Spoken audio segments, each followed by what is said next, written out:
Après avoir dit au revoir au grand lion au cœur gentil, Nils et Pipo se sont empressés de retourner sur le dos d'Aka.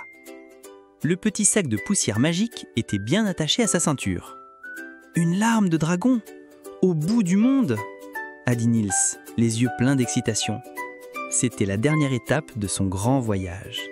Pipo a fait un petit quick joyeux. Aka a repris son envol. La troupe de oies suivit, volant très haut dans le ciel. La carte magique a brillé et a montré le chemin vers l'est, vers des montagnes qui touchaient les nuages. Le voyage a duré des jours et des nuits. Le vent était parfois un peu plus froid et les nuages étaient de toutes les formes. Nils a vu la mer, immense, bleue et scintillante, et il a vu de très très hautes montagnes.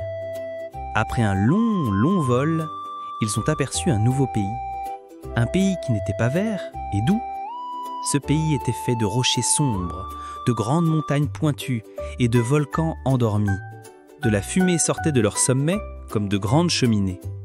C'était la terre des dragons.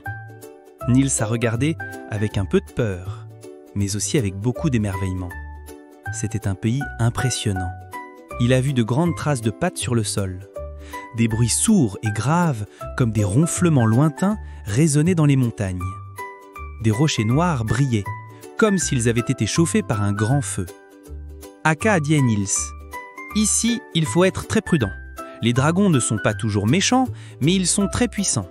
Il faut les respecter. » Nils a hoché la tête. Ils ont cherché un endroit sûr pour se poser. Finalement, ils ont trouvé une grotte à l'abri du vent, au pied d'une montagne. En s'approchant de la grotte, le cœur de Nils a battu un peu plus fort. Il a regardé à l'intérieur. Il y avait une grande forme, avec de grandes ailes repliées. C'était un dragon. Il était endormi. Il ne faisait pas peur. Le dragon avait l'air un peu triste, même en dormant. Et il y avait une petite goutte d'eau sur son œil. Est-ce que c'était une larme ? Est-ce que le dragon était triste pour de vrai ?